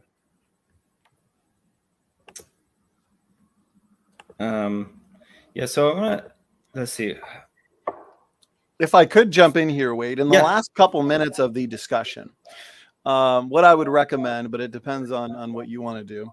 The title of the debate, is there reasonable evidence for evolution? So you being in the affirmative today, specifically, did you want to spend the last couple minutes picking, let's say, one final line of evidence? We've discussed quite a few, so this has been good. It's been thorough. Did you want to pick one final one for us to engage before we get into some concluding statements? I mean, there's just so much evidence. I don't even... So I did want to mention. Well, real quickly, you said that no one had observed a new kind of animal. We've observed speciation dozens of times, but I want to talk about. Let me start sharing my screen, talking about those bones in the ground. Share screen. You're good. Wait, screen is up. Yeah. It's just take a second to come up. So, I guess I must really like teaching analogies. Jesus taught with parables, and I think is a great way to teach. I'm ready. So let's imagine we come across a bunch of Russian nesting dolls. I don't care really when they were made. It's not that important to me. I don't really care where I found them. It's pretty easy to organize these Russian dolls in an order that makes sense. And even in some cases, say we have one missing, science could interpolate the data and predict that they would find the missing Russian doll. Okay, so if we look at the bones in the ground, we can look at these different fossils, and I don't care if this one was older or like a million years, 2 billion years. I can see like, oh yeah, that guy was pretty close, pretty similar to this one, and in some cases, we even have that missing link, and we find it. The prediction comes true. I'm talking about Basilosaurus. So this was a really cool example that I found. If you look at the skulls, new topic, Donnie. One topic at a time. You're going to a new topic now. This is still bones. Well, let's. So right now we're focusing on. Yeah. So right now we're focusing on fossils and transitional forms. Okay. So Wade, let's deal with one at a time. So let's allow Dr. Dino to respond to the previous one, and then we can move on to, let's say, Basilosaurus, if that's okay. Well, your Russian doll one was a classic example. I've been doing extensive research on the evolution of the fork. For millions of years, I've been collecting evidence of piecing together fragmentary evidence to do the evolution of how the fork evolved. I got them lined up out of the silverware drawer. I believe the knife, under extreme geological pressure, slowly was caved in and dished out and turned into a spoon. Very slowly, erosion cut grooves in it, turned it into a short tine fork, and then gradually the grooves got deeper and longer, became a long tine fork. I could tell I had a missing link right in here, and I couldn't find it. One day I was flying on US Air, and the stewardess walked down the aisle and handed me the missing link. I couldn't believe it. Later, I went to Kentucky Fried Chicken and found another one. So now I have the evolution of the silverware. There's proof right there. That is proof right there that the knife evolved to the fork over millions of years of evolution. I even found some mutations along the way. While I was doing research, somebody sent me some obvious frauds. They glued a fork head on a spoon handle, tried to fool me. You can't fool me. I know, I caught it right away. And the environment caused some of them to turn different colors over the years. Now, that took millions and millions of years. So, sure, lining things up in order does not prove any relationship. And to find a fossil in the dirt that you think is between two others doesn't prove it is. Why aren't the animals today doing it? If the whale could produce something non-whale, well, let me see it. You can't even see an amoeba produce a non-amoeba. Go ahead with your whale bone, hip bones in the whale, and I'll debunk that one when you're done. I'm ready for it. Go ahead. Oh. I guess one thing I want to point out before I jump back is forks are inorganic. They can't reproduce, but but like when we look at fossils, we know that this reproduced naturally. So when I was growing up, I didn't consciously think of how to design myself. It just happens, right? So these things don't have a say in how they develop. They just grow because they're organic. But with the skulls, here on the right, we have the land mammal, the coyote, and the whale has its nasal cavity on the top of its head, where the coyote has it on the front of its skull. The Basilosaurus has its nasal cavity on the middle. So I think that's a pretty good example of, well, I mean, not only if that was the only bit of evidence that this guy was once a land animal, I think that'd be pretty interesting. But right here, so his back leg, and this isn't just a vestigial pelvis. We have a femur, a tibia, a fibia, all the toes. Do you think that this guy was walking around on land with this? Or does this help him swim? Or is this maybe just basically a useless limb? Or some would scientifically say a vestigial limb. But I'll end there. Yeah, good point. If a creature does have a vestigial organ or a vestigial limb, that's losing, not gaining. And moving the nostrils, have any coyotes been found that live near the water that have to swim a lot in the water? Have any coyotes been found with their nostrils starting to move back? Or are they always on the front? Hippos spend a lot of time in the water. Yeah, their nostrils are on the front, aren't they? Yeah, but I mean, so maybe with reproduction, the hippos have babies. Maybe one of the babies has a variation where their nostrils are just a little bit different, or maybe their feet are a little bit better for swimming, and then selection. Maybe there's a better way for survival, and the ones that have the advantage get to reproduce. Sure. Just imagine all this happening. This purpose of the debate is for you to provide. It's almost as if it sounds great. It's unreasonable, right? But there's just so much evidence to support it. You say there's so much evidence. You said that 5 times now. I'd like to see it. Nobody ever sees a coyote produce a non-coyote. No fossil in an honest court of law, none of the fossils could possibly be counted as evidence because you couldn't prove it had any kids. You bring in your bone. Your Honor, this is the ancestor of dogs today. You don't know it's the ancestor of anybody. It's imagination. That's why I say evolution is a religion. You're welcome to have it, but don't call it science.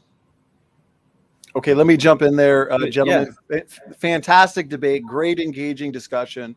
Time is flying by. We discussed many important points.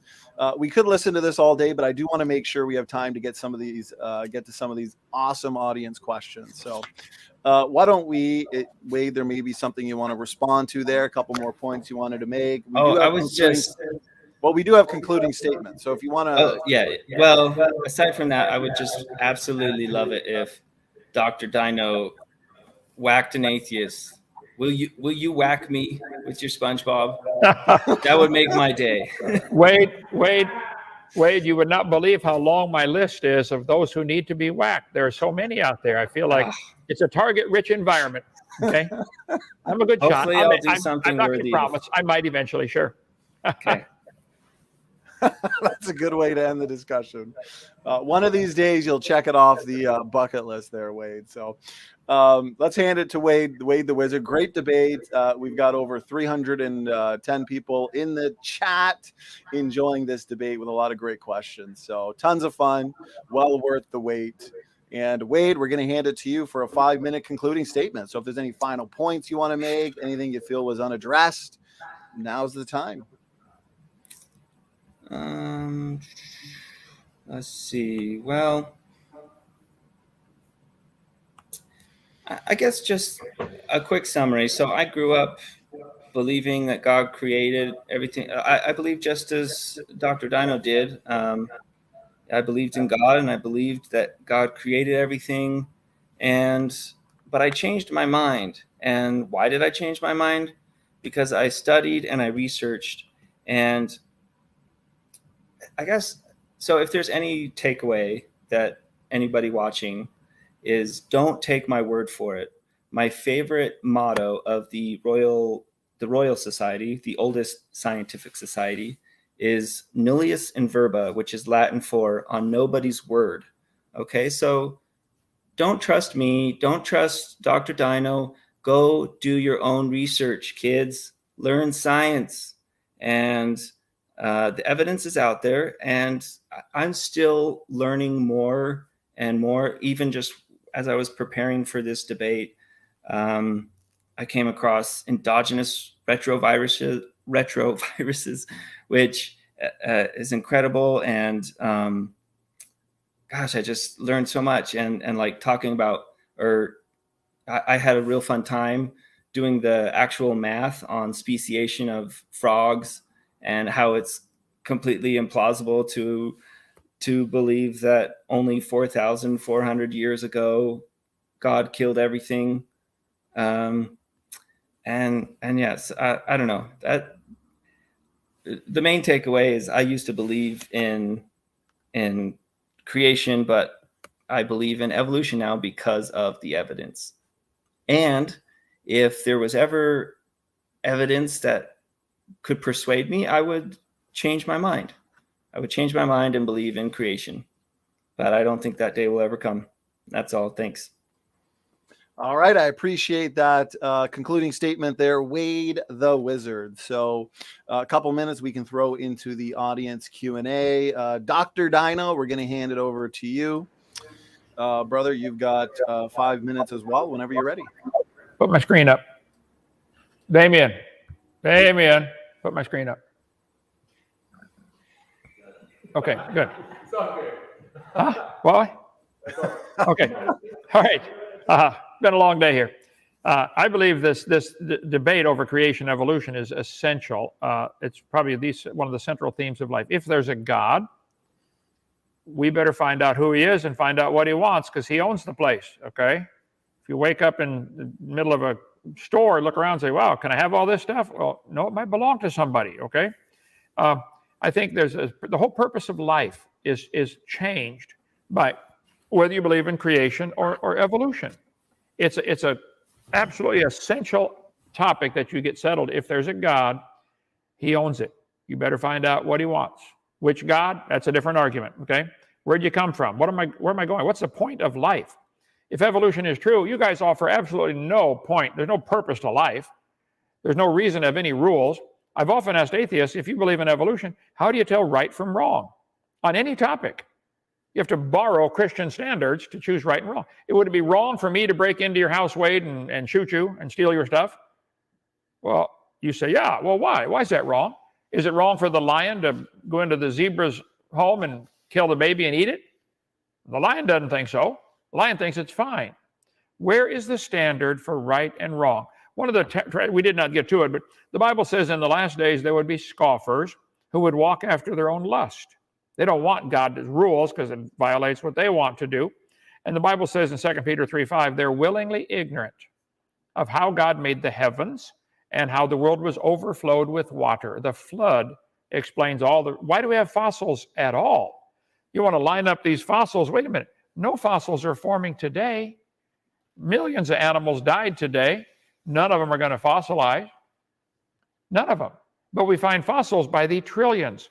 Fossil clams in the closed position had to be buried quickly and buried alive. There's no other explanation because clams open when they die.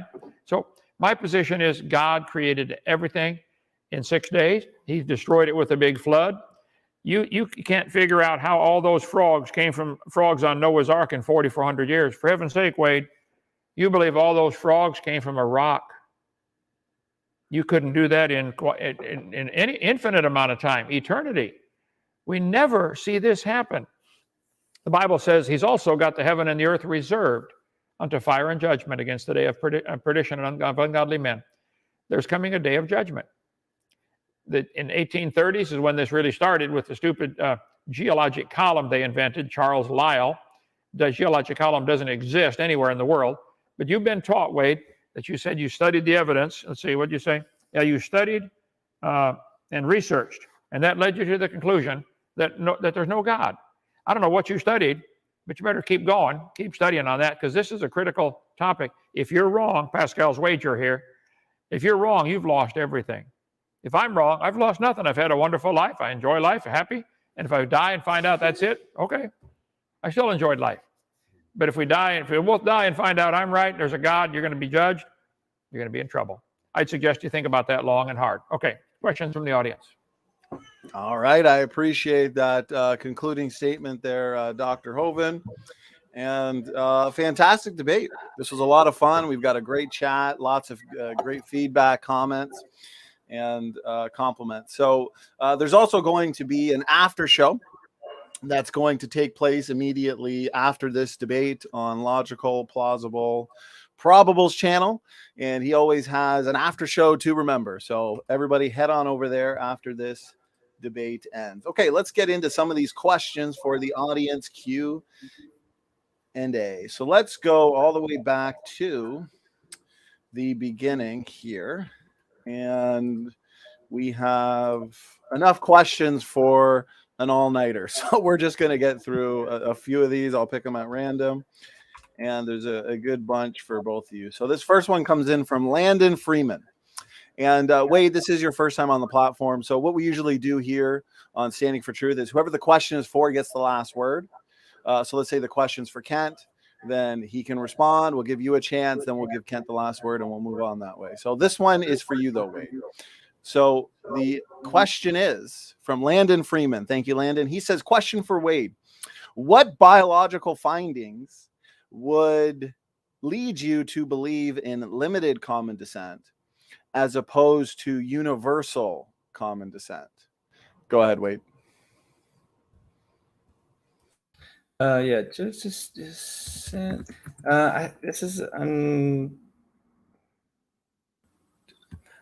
just haven't researched that universal common descent. I'm just trying to. Well, in other words, the position you're defending that all life, plants, animals are related through common ancestry. Limited common descent would be not all life is related. Like maybe humans and chimps aren't related or something, rather than universal. So biological findings. So that was some long time ago. I had this vague memory of basically they were explaining how either we all have one common ancestor, or it could have been that there was, we started off with a bunch of different branches and those branched off. I can't remember the explanation. It's something over my expertise. It has to do with DNA or possibly, these traces in DNA, and something I will definitely research more, look more into. Thank you for the good question. I appreciate the response, Wade. And Kent, over to you for your response. Yeah, I think the descent with modification certainly happens, and the modifications are limited. I think he's right. It's a bunch of branches on a bunch of different trees. There's probably 8,000 different kinds of animals that Noah had to take on the ark, and they have now branched off into millions of varieties. There are 1,100 varieties of apples. They might have had a common ancestor called an apple. There are 4,000 varieties of potatoes. Might have had a common ancestor. Branches on the potato tree. The fact that there's 4,000 kinds of potatoes and 330 different kinds of dogs. Two branched off. They branched off, no question. Therefore, Wade wants to imagine that those branches go underground, and if you go back millions of years, the potato and the dog are related. Wade, do you believe a potato and a dog are related? Yeah, we covered that. So I'll answer for you. Yes, you do. Yeah. Okay. We'll move on. You guys are great. So here we go. Good question and good feedback, Kent and Wade. So this next one comes in from Saved by Grace, and this one is for you now, Kent. So Saved by Grace asks, Dr. Dino, is Archaeopteryx a transitional fossil between dinosaurs and modern birds? Question for Dr. Dino. Go ahead, Kent. Well, it's a loaded question. They're assuming that there are transitional fossils. Nothing transitions to anything else. There are no transitions of anything. Nobody ever sees a dinosaur produce a non-dinosaur baby or a bird produce a non-bird baby. And the idea that dinosaurs turned to birds has got to be one of the stupidest ideas ever invented in the history of humanity, right after Big Bang, that we all fit in a dot smaller than a period. So, again, I stand by my fact that I said, if you find any fossil, it would not count as evidence of being ancestor to anybody. If you find an Archaeopteryx fossil, you'd say, wow, this could be an unusual bird that they've gone extinct. You don't know it's transitioning to anything. We don't see any animals today transitioning to anything. What animal today is transitioning to something else? I'd like to see it. It's not observed. That's not science. And that's why I think I stand by what I said, the purpose of the debate. Where's the scientific evidence? Is there reasonable scientific evidence for evolution? Archaeopteryx would not be reasonable evidence for evolution. Not at all. All right. I appreciate that, Dr. Dino. And Wade, was there anything you would like to add to that question?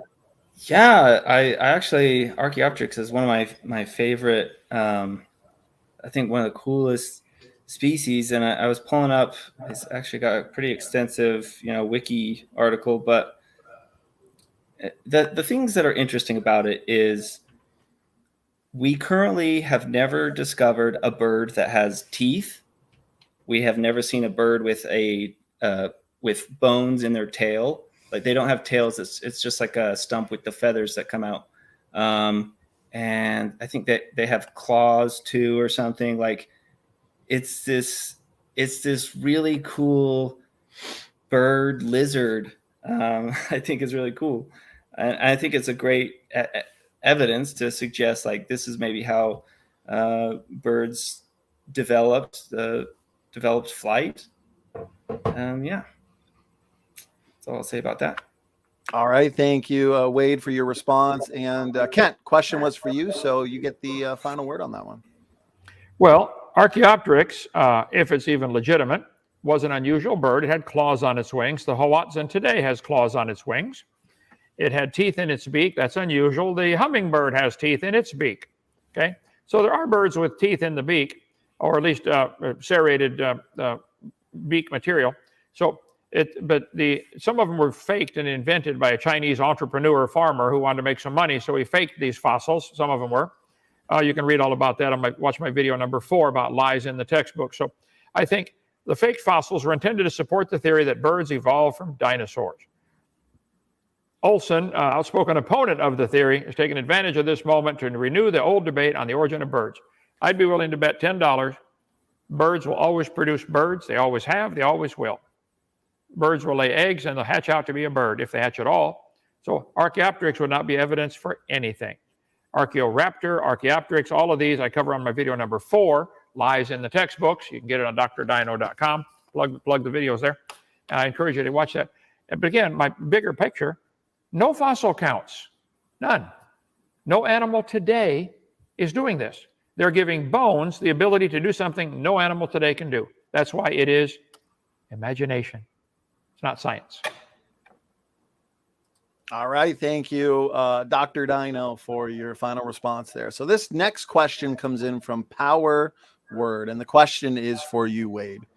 So he says, Wade, how many species of frogs should there be after 265 million years of growth according to your formula. Does this number coincide with the 7,401 known species? Wade, go ahead. Yeah, that's a great question. This was something that I definitely could have done the calculation, but the main difference would be the rate of growth. Okay, so in order to have that many species in a short amount of time, we have to have a huge rampant exponential growth. But with evolution, what we see, what the evidence suggests, is that over millions of years, we have just a few species, and it's a very slow growth rate. So maybe it takes a couple hundred years, or maybe they're talking about, so like there's been 2 frogs discovered in the last 10 years. That is an interesting, like if I take that data point and kind of extrapolate it 265 million years. But I don't know, that's something I could look into, but I think that the math for evolution works better than the math for Noah's Ark. That's all. That's what I'll finish with. All right. Thank you, Wade. And Dr. Dino, any thoughts, anything you wanted to add to that? Well, the definition of that word species would have to be clear. And like, as I showed a couple of weeks ago in the debate here, you can go back to one of my previous debates. I went through 30 minutes on there's not a good definition of species today. They still argue. What does that word mean? Capable of reproducing? Can a Great Dane and a Chihuahua reproduce? Probably a few mechanical problems there, but maybe they could. So, dog and a wolf, could they reproduce? Could a dog and a Chihuahua? I mean, could a wolf and a Chihuahua? So I showed that in great detail. I can't find it now. I got 40 billion slides here, but what do you mean? What's a species? They say there's 7,401 species of frogs. I don't know where that number comes from, but it sounds reasonable. Let's say that's true. They probably had a common ancestor called a frog. That's all we've ever seen. Variations of frog. You don't see frogs come from anything other than frogs. It's imagination, SpongeBob style, to believe anything other than that. Thank you. All right. I appreciate that response there, Kent. And Wade, to be fair, the question was for you, so we'll give you the final word. Oh, I forgot I had the final word. What was the last thing, Dr. Dino? So once again, you know, so there's a lot of frogs. They probably had a common ancestor, one frog. But as I showed, if we do the math, we can't get from one frog to 7,000 frogs in a short amount of time. Only in the imagination, only with magic. All right, gentlemen, I appreciate it. And now moving on to the next question. This one comes in from Vic, and this one's for you, Dr. Dino. So Vic asks, question for Kent Hovind. Can Kent name one piece of evidence for creation that can be falsified?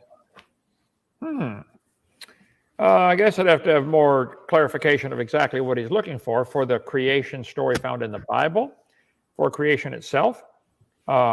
If I had a theory that this pen was created, it didn't happen by chance.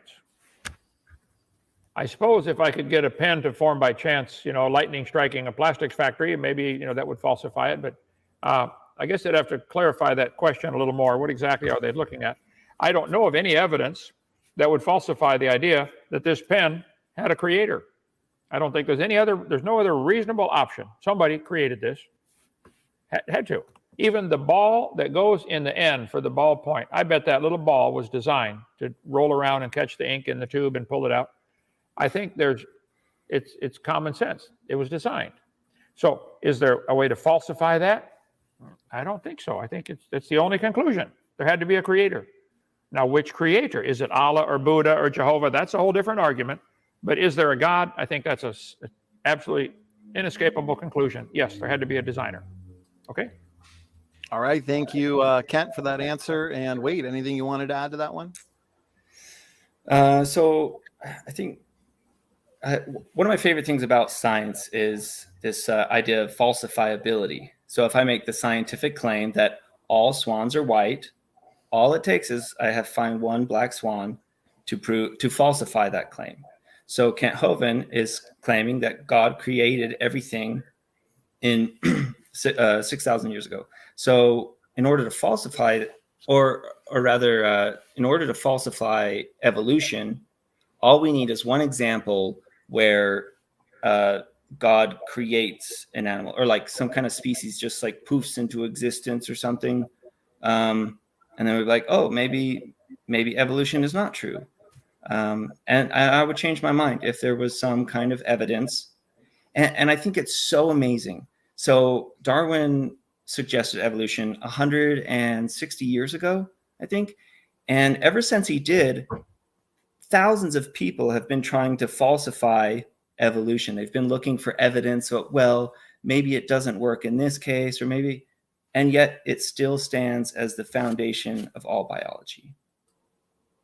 All right. Thank you, Wade. And to be fair, Kent, question was for you. You can have the final response. Well, over 4,000 years ago, people started teaching this Bible after Noah got off the ark and told the flood story to his kids and grandkids and great-grandkids, and that's never been falsified either. That's 4,400 years worth of not being able to falsify. You cannot prove there wasn't a worldwide flood. There's plenty of water out there to cover the earth. It's still here. It's in the oceans. There's plenty of evidence the earth was covered by water. I live in a gravel pit with 7 layers of gravel that go from here to North Carolina. Rounded rocks. Our gravel is rounded. I think that's evidence it was tumbled around and rolled. They call it river rock. It goes from here to North Carolina, 500 miles. I think it was flood. Come take the tour, Wade. I'll show you all the evidence we give about Noah's flood. So I don't think the flood story's ever been falsified. It doesn't prove it's true, but it's never been falsified for 4,400 years. Darwin's only been around a short time, so let's give it time. I think it's baloney. All right. I appreciate that final word there, Kent. And I want to respect the time of the debaters as we are coming up at the 2-hour mark. Time has flown by. This has been an awesome debate. So what we'll do is wind it down here with one final question. I do want to thank everybody in the audience, though, for being so engaged with the debate as you sent in some fantastic questions. So this last one comes in from Redefine Living. He says, standing for truth question, and this one is for you, Wade. So Redefine asks, how does evolution address harmful mutation accumulation, mutations that are not removed by natural selection? Wade, go ahead. Okay, so mutations. So, I mean, again, evolution is just the three, we have reproduction, variation, or mutation, and selection. And so one thing that came to mind is, which didn't come up in our debate, but kind of the topic of like human evolution. And we have kind of an interesting situation with humans because our selection is rather unnatural. If someone has appendicitis, and normally in nature they would have been selected to die, but we have medicine where we can do an appendectomy, or we can put someone on dialysis, or give them insulin, and so these harmful mutations that humans have, like our eyes that are deteriorating, we have these cool inventions that we can put on our eyes, and we kind of avoid that natural selection. But harmful mutation accumulate. So, I mean, there's definitely a number of examples of harmful mutation in nature. There's one that comes to mind. It's like a boar or a pig, and it has these tusks that grow out and they curl and pierce their skull. Like, why that's not useful, but the reason this hasn't been weeded out because of evolution is because they're able to reproduce before they're killed, before they kill themselves. And that's all it takes, is a little bit of reproduction and millions of years. All right. Well, Wade, I appreciate the response, and we're going to hand it over now to Dr. Dino. Go ahead for your response. Well, all that's ever been observed in mutations are harmful. And if they accumulate to a certain period, the creature dies, or maybe the whole species goes extinct. I think there are pretty good examples of extinction of whole kinds of animals. It appears that most of the dinosaurs are extinct. Many of the varieties are. That's not going to explain how they got there. So all we observe are animals going extinct or mutations that are harmful, and yet Wade's whole religion of evolution is based on the assumption that there would be trillions and trillions of beneficial mutations, and they're not observed. They're just simply not observed. That's why I say it's a faith. It's faith-based. You have greater faith than I do. But you went from the faith in Mormonism, which is pretty dumb, to an even dumber one, believing in evolution. So keep reading, Wade. You can be a Baptist. Then you know you made it to the top. Okay? All right. I appreciate that response there. Wade, you guys have made for a debate to remember. Tons of fun. So, Wade, question was for you, though. So why don't we give you the last word on that one? I guess one thought that came to mind, it was interesting, is it's estimated that it's like 99% of all species that have ever existed are extinct. I just think it's interesting that like God would be like, oh, I created a dinosaur. No, this is and then, and then it goes extinct. Like, why would God create something just for it to go extinct? That's kind of interesting. But, you're talking about my transition from Mormonism to atheism, and you believe the Bible, and we both agree. I'm glad we both agree that Mormonism is a silly religion. Yeah. If there's one takeaway I would love for you to just ponder on is like the Book of Mormon, believed by many as sacred, talks about Jesus Christ coming to America to visit some ancient Jews that lived in America. How do you know, Dr. Dino, that the Book of Mormon is false and the Bible is true? How do you determine that? You're muted. Oh, I'm sorry. Go ahead, Dr. Dino. You're unmuted. I'm doing a series every Sunday here on our program, Kent Hovind Official. Different religions, what do they believe and why I don't believe that? And coming up soon is why I'm not a Mormon. So it'll take I would an hour. Actually love to speak with you on that. We have this book. Hey, call our office. My secretary will send you one for free. Answers to my Mormon friends. I think Mormon religion, it's hard to tell which is dumber, evolution or Mormonism, but I think evolution takes the cake on that one. All right, Wade the Wizard and Dr. Dino, I appreciate those final responses. Kent, your first time in, I think, 270 debates, debating a wizard. So here we go. First time for everything. Gentlemen, did you want some final words, final thoughts? I want to thank you both for giving us your time for tonight. It was an epic debate. We've still got over 320 people in the chat, and the chat has been very lively. So I appreciate it. The debate was well worth the wait. Wade, why don't we start with you, because this is your first time on the platform, and you kicked us off in terms of opening statements. So final words, final thoughts, and Wade, thank you for doing this. This has been a great experience. I'm glad we were able to finally connect, and it's been really interesting. And I don't know, maybe we can come back and do a different debate about Noah's flood, or I also thought it'd be a really fun idea. I could come speak about Mormonism, or we could do Whack an Atheist, Wade the Wizard.